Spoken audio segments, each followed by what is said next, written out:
That is a wrap on Linda for all of regional weekends, and what a finish for Cassie Lance McWhirter's 7th career regional event win. Welcome back to HQ. Sam Farber here. Annie Sakamoto, Tommy Marquez. We'll have Kayla Banfield by in a moment. Let's talk, though, about Cassidy's 7th career regional win. Awesome finish, right? And wins by the smallest margin of victory you could have. 1/100th of a second. Came right down to the wire. I loved seeing her turn on the jets on that final transition, rip that barbell and go for it. After a top 10 finish in the first event, should be smooth sailing for the rest of the way. Definitely, but a really good first day for both Whitney Galin, Mackenzie Riley, and Melissa Dahl. So should be a good day too. And of course, we'll be previewing Moving Day, which is tomorrow, a little bit later on in the show. Also, we got to talk to Kayla Banfield, see what she's got coming up on the social media desk.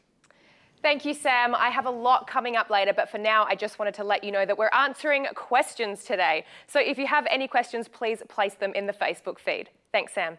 All right, Kayla, right now we want to get you out to the Pacific Regional, Sydney, Australia, for the full day recap from Jeremy Austin and Danae Brown. Day one action of the 2018 Reebok CrossFit Games Pacific Regional has concluded, and what a day one of action it was, D. Women, men's and teams, we had some surprises, but the fittest woman on earth showing how dominating she can be. She sure did, and she put on a show for us with a spectacular performance in both Event 1 and Event 2. The second fittest woman on earth, she's not too far behind either, but outstanding performances from Kat Baker, Alice Tucker, Maddie Sturt just out of the 5, but Jess Coughlin rounding out that top 5. It is fantastic to see. We do see a couple of girls in there which would be making their way as first-time Games appearances if they continue the momentum throughout the weekend. And the men, the guy who we didn't think was going to do so well, he called his shot early. He said he was going to win a couple of events, and he did. 1 and 2 for events 1 and 2. So what can we expect from James Newbury tomorrow? Look, what can't we expect from James Newbury tomorrow? That is the question. He put on a clinic, coming out just looking so strategised with each event. It was impressive to watch. And a couple of newcomers as well, Maddie McLeod and Baden Brown in that top 5. What are we going to see tomorrow? We'll have to wait and see. The team competition was just as impressive earlier this morning, and we had Reebok CrossFit Frankston with Rob Forte there, but battling it out with Schwartz's CrossFit Melbourne. It was fantastic to see. You know, Rob just showing all his experience as an athlete and as a competitor of the year, over the years, you know, leading the team to victory for today's events. And CrossFit 121, they're in the top 5 as well, so look out for them over the course of the weekend. Day 2 coming up tomorrow. We'll be seeing you here at Kudos Bank Arena at Sydney Olympic Park. Jeremy and Danae, we can't wait. Every regional really does have a story. For this one, a lot of the focus is on the battle between number 1 and number 2 last year for fittest woman on earth. That's Tia Claire Toomey and Kara Saunders. If you look at the cross-regional comparison at what Tia Claire Toomey's been able to do, very impressive. Back-to-back first-place finishes in her regional, 3rd overall in both, and these are 2 extremely different events. So it really bodes well for someone who's already been crowned fittest woman on earth once in her career to go for the repeat. Definitely, and day 2 should be really exciting for Tia. You know, looking at event 3, we know that Tia is really good on her hands. She's also really good at muscle ups, but her event win, or getting an event win, could really depend on how others do. Namely, people like Sammy Wood and Helen Harding, who are both really good on their hands. And if Kara Saunders is good on her hands, she's so fast at pistols, she could give Tia a real run for her money. And then looking at event 4, I think that is just going to be the most fantastic race between Kara and Tia. They're both so good on the barbell, so fast with the snatches, and really it's just going to come down to, you know, who can get through those burpees a bit quicker. I think they had about a 9-second difference on their 18.2 time, which involved bar-facing burpees, so I expect a really good race tomorrow between those 2 ladies. Tommy, Tia showed some dominance in an event that required a lot of endurance, one that required a lot of barbells, a lot of weight. What's going to happen for Kara Saunders as she tries to make up the gap? Can she do it in maybe some more classic CrossFit regional workouts? Well, if she does catch Tia a little bit on day 2, I think it really hinges on the handstand walk and that obstacle course. Typically, you know, across her career, Kara hasn't been the best once we turn upside down. But you know what? She's good at muscle ups. Like Annie touched on a second ago, she is amazing at pistols. She showcased that winning the Triple G chipper last year. She also won the 1 rep max snatch event, so I think she could be one of the few athletes that actually does the first snatch barbell touch and go for the women's side. We're seeing a lot of them just resort to singles, which should make for a good race, just like Annie said as well. And hopefully it could be the kind of catalyst for her to maybe make up some ground. On the men's side, it's not necessarily who's in first that's surprising. It's how far in front he is that really makes you take notice. We're talking about James Newbury here. When you look at the standings, he's in first place with 200 points, but when you compare him head-to-head with Matt Frazier, he's got better times in both Triple 3 and Linda than the two-time reigning fittest man on earth. Tommy, Annie, what does this say about James Newbury's chances, not just here, but possibly in Madison? Well, it really begs a great question because James has always done really well. As you said last year, he dominated regionals. He didn't have a finish outside of fourth, but we haven't seen him do that fantastic at the games. Hopefully this weekend, it does show what he is capable of. Hopefully it shows James Newbury what he's capable of. I think event 3 bodes really well for him. He's great at muscle ups and pistols, and as we saw at the CrossFit Invitational, he's very comfortable on his hands. For event 4, Kayla was telling me he tends to like a little bit of a longer event, so this may not be his favorite event, but again, he dominated last year. His worst finish was 4th place. He's been training a ton with Tia Claire Toomey, so I don't think it's a question if he will win regionals this year. I think really what we're looking at is can this be the year that he actually showcases what he's capable of at the games? Of course, he's occupying a lot of our attention at the top of the leaderboard, but regionals, really, it's about the race for the top 5 or 4, depending on what regional you are in. In the Pacific Regional, that puts some focus on Matt Riley. Tommy, what do you think about his chances to hang on to a qualifying position the next 2 days? Well, I really hope he can hold on because he's 6'1", 220. He's given all of us Clydesdales a little bit of hope about maybe making the CrossFit Games. I mean, obviously, I don't have any hopes in that regard, but you look at with day 2 really being the crux for him because last year his best events at regionals were the event 3 chipper and that high power output finale. I think that really translates well to the day 3 events as well as event number 4. So really day 2, that event 3 kind of gymnastics heavy, skill heavy workout could be the big turning point for his entire weekend, really. Like I said, 6'1", 220. If he can showcase some big man gymnastics, like you see the hashtags on Instagram nowadays, this could really be the kind of jumping off point for him to have a good rest of the weekend, and maybe we could see him in the top 5 overall. And a reminder, Pacific Regional Action Day 2 starts in about 8 hours or so. Quick nap and then right back to work for everyone here. Next up, we're going to go take a look at the Meridian region. For more on that and all the action in Madrid, we'll check in with Mads Jacobson and Brandon Domain.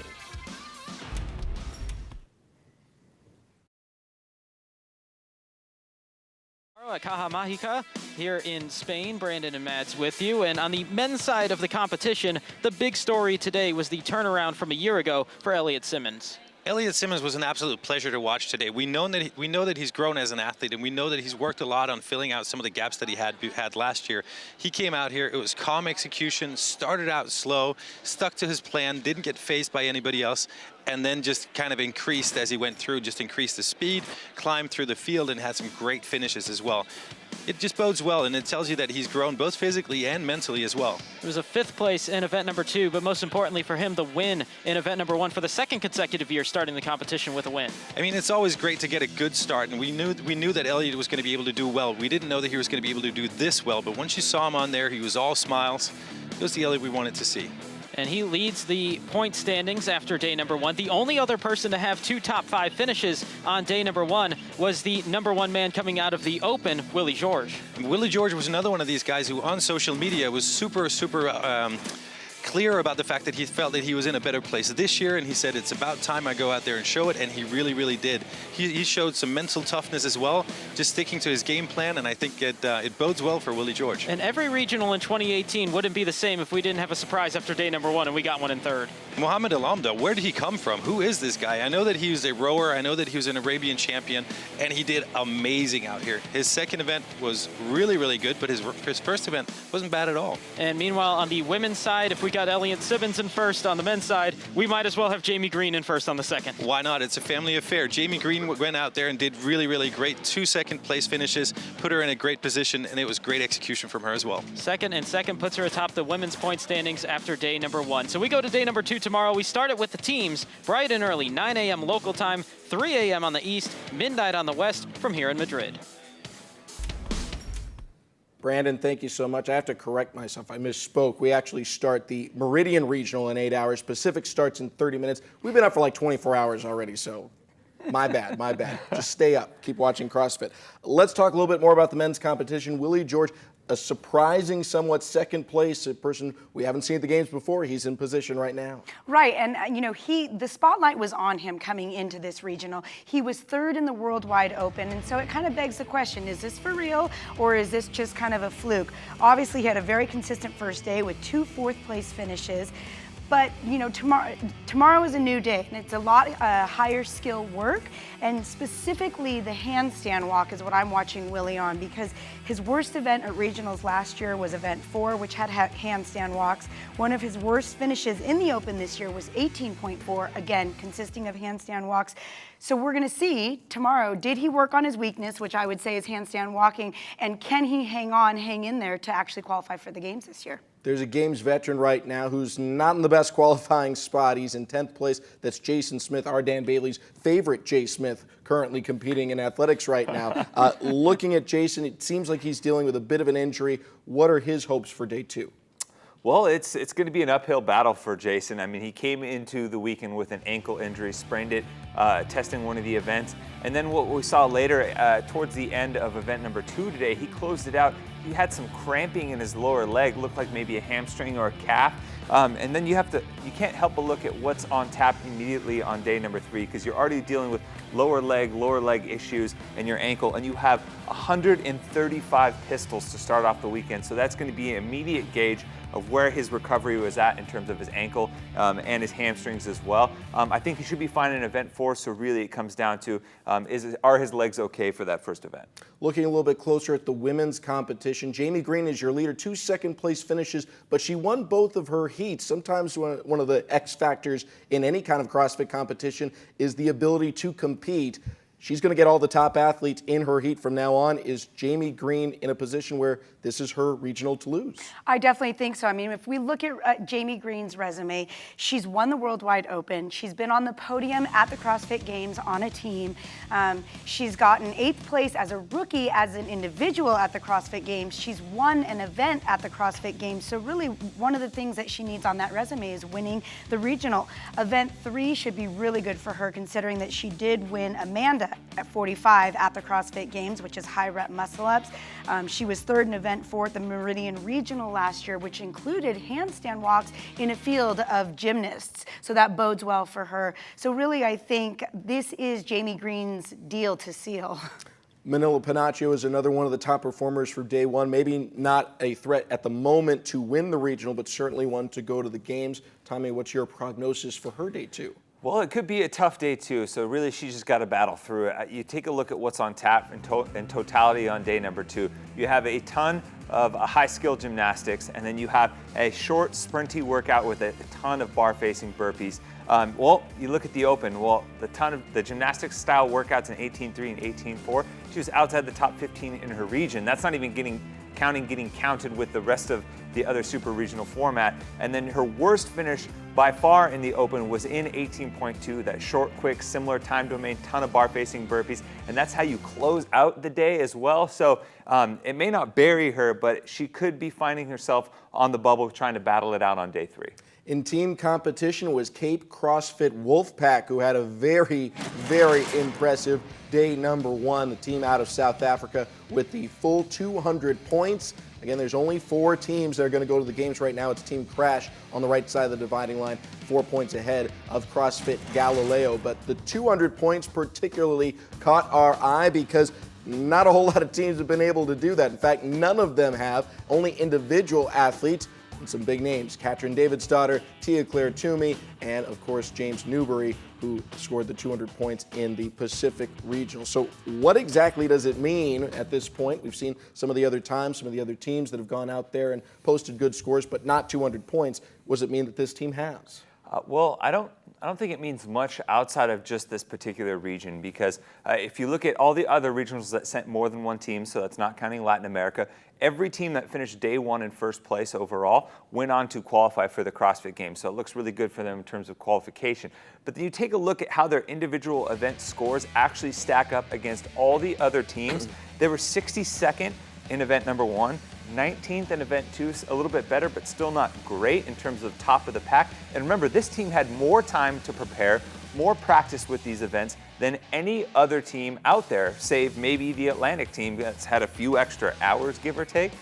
So, I mean, it looks good for them within the regional, but not overall. Right. When it comes to game time, you know, you don't want to be looking at a team that's getting capped even though they are in first place. Absolutely.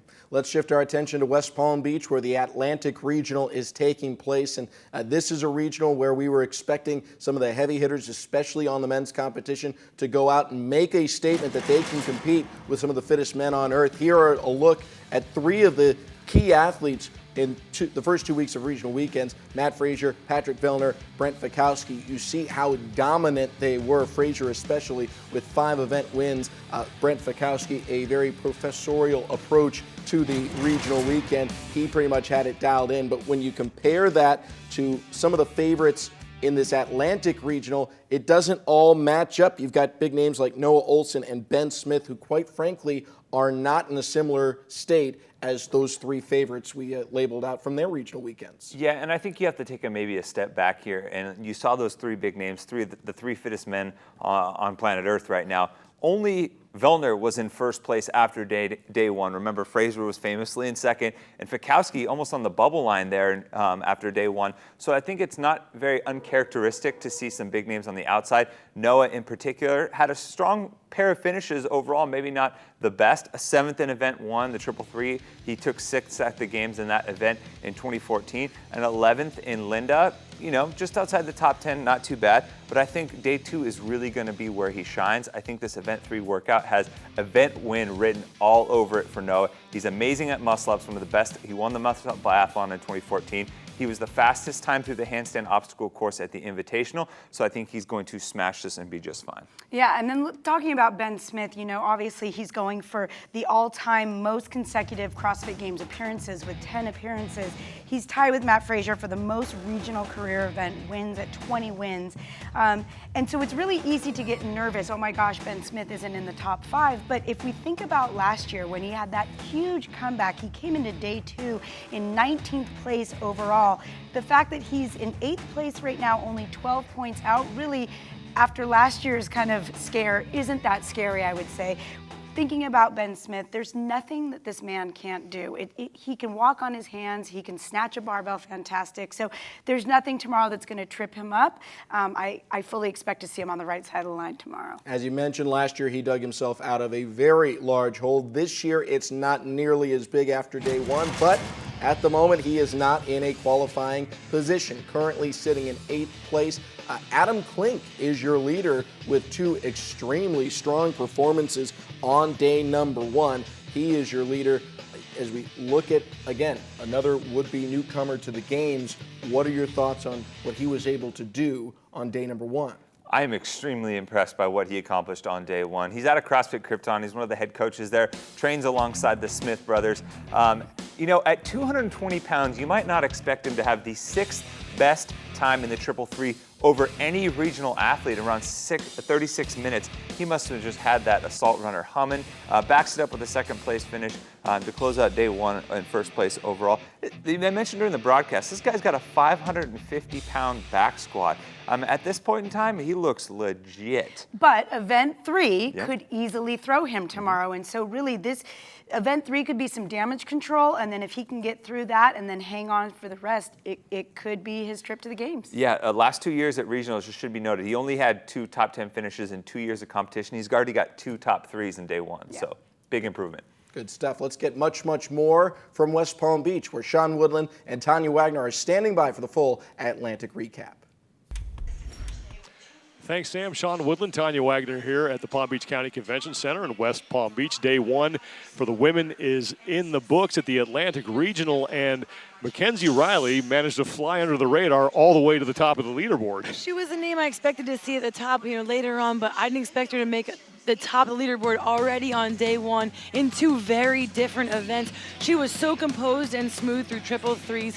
She was very solid on her run, very efficient on those last 3 miles. So very impressed with her 4th place finish there. But then get to the heavy barbells. We thought she would do well, but 3rd place there. 2 top 10 finishes. That's the best out of anybody right now so far in all of competition. So very impressed with her right now, sitting in 1st place. Cassie Lance McWhorter, we expected her to do well. She's just fine in 2nd place overall. But Whitney Gallin, a solid day one for her.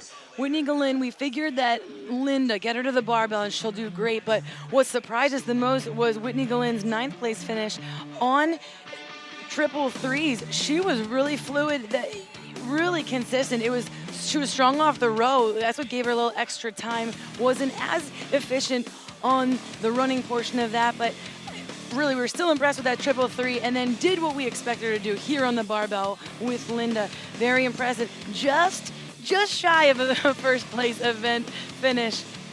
And I bet you had her and Cassie Lance McWhorter been in the same heat, I would have loved to see the foot race between those two. Your standings after 2 events, it's Mackenzie Riley by 12 points over Cassidy Lance McWhorter, who climbed from 10th to 2nd in event number 2. Whitney Gallin moved from 9th to 3rd. And then Paige Semenza won a foot race with Emily Bridgers, and that's the reason why Semenza is all by herself in 5th. Had she not won that race, she would be tied with Scholl and O'Donnell in points. And Emily Bridgers right now on the outside looking in, she's in 11th place right now, but still everybody in the top 12 very much in contention as we head into Saturday. We know a lot can happen. 2 days left in competition. If anybody can get themselves back up there, it's Emily Bridgers. A much different set of competition of events tomorrow and on Sunday for her. Day 2 at the Atlantic Regional gets started a little earlier tomorrow, 8:30 Eastern Time with the team competition. And, of course, you can watch every heat of every event live on games.crossfit.com and on cbssports.com. Let's send it back to Sam in the studio. All right, thank you, Sean, and thanks for the slightly earlier wake-up call, too. We appreciate it out here. Not that we're going to sleep. We got Pacific Regional starting like now. Quickly, your guys' reaction to that women's leaderboard we just saw.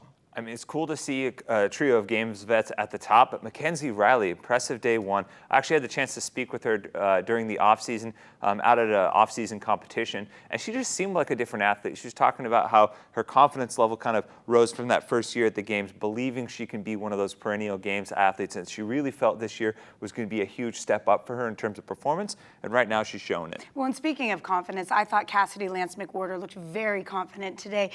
Coming out of the Open in 1st place, I think that can be very nerve-wracking. She had a great year last year as well. So she knows all eyes are on her. She looked really good on event 1 on the triple threes to finish 10th place in an event that I just didn't have her pegged for doing very well at that. That bodes really well for her going forward in this competition. Most definitely. Quick reminder, everyone, we'll be checking in with Kayla Banfield shortly. She is taking your questions, so if you have one for Tommy or Annie, make sure you send them on over to Kayla ASAP. You've got just enough time for us to squeeze in the team competition from the Atlantic Regional. Here is a look at how things sit after 2 events. CrossFit Balance in 1st place with 194 points. Hustle Hard CrossFit on the right side of the cut line with CF Bound. We'll see if that name rings true. They're 14 points away from a qualifying spot for Madison. Guys, as you look at these teams, maybe outside of number 1, who else impressed you today? Well, the team in 2nd right now, the Douala Rangers. I think Douala stands for redemption because that's what they're looking for from last year. They came into the final day last year in 3rd place overall, solidly in a qualifying spot. Unfortunately, due to an injury, they kind of dropped on day 3, had a really rough go at it, finished 9th place overall. And from all intents and purposes, it looks like they're out for blood now. A pair of 2nd place finishes to start the weekend, and hopefully making up for that near miss qualification last year and get their first ticket to the CrossFit Games. Any CrossFit Balance your leaders after one day? Yes, and so this is Christy Adkins' CrossFit team from last year. Obviously, she is not on the team this year due to having a baby. And actually, both of the females on the team are new this year, but both men are from their 2017 team. They were 38th in the Worldwide Open this year, and obviously they did great today with a first and second place finish. Oddly enough, though, last year their worst finish at regionals was event 2, which was the worm thrusters and worm burpees. That is the second event going on day 2. So it will be interesting to see if they can kind of do a little better than they did last year on that event and hold that top spot. They're also in the running for best shirts from the regional weekend of the CrossFit Games with the Legend of the Hidden Temple homage. If you're a fan of Nickelodeon from the 90s, that was awesome. Love it. He definitely is. All right, let's check in with Kayla Banfield, see what kind of questions you all have from us, and also what's been going on from the social media standpoint. Thanks, Sam. Well, I just wanted to start off with a little reminder that this weekend we're running a giveaway from the CrossFit Stuff store. If you haven't checked out what we sell on there, it's stuff.crossfit.com. Now, we are looking for where in the world are you watching? So we want to see your photos from wherever you are watching regionals. So upload them, use the hashtag #UpdateShow. A couple of photos that have come through today. Stacey Hayes is having a great time watching some fitness, and it looks like Stacey is lucky enough to be at the event. Blister McBlisterfoot, I love the handle. I wanted to use your name, but you didn't give me anything, so I'm going to go with that, is finding motivation by watching regionals and simultaneously working out. China Cho, one of our West qualifiers, has been spotted by a few spectators, and here by Woody Brown. Now, I love these fat heads. They're definitely one of my favorite things to see. So if you're at the venue and you've got a massive face on a stick, please use the hashtag #UpdateShow. I want to see it. And finally, I'm putting this one out there for you, Raymond. Sarah, call me. And Raymond, I just thought I'd let you know now the entire web or the entire world has your mobile number. But hopefully you get a phone call from Sarah Sigmundsdottir. Now, coming into the end of day 1, make sure you download our CrossFit Games app so you can have a play around with the leaderboard, and you can also check out our cross-regional comparison, which is personally my favorite feature of the app.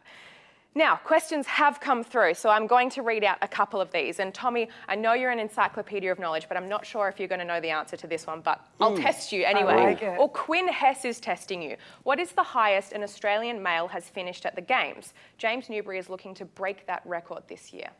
I think it depends if you count the common era, like the 2011 on. I think Steve Willis, Commando Steve Willis, made the podium either second or third in 2009 or 2008. I think that's the highest place for an individual male. Technically, Pat Barber in 2011 was representing New Zealand, and I think he was in the top 10, 7th or 8th that year as well. But he's not a native Australian or from down under, but if you're coming from that region, those would be the highest finishes.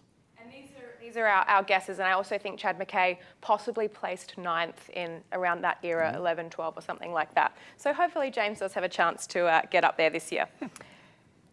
Adriana Ibarra has given us 2 questions, so I'll ask one of those. Do you think Tia Toomey will be able to have a better showing than Katrin did this weekend?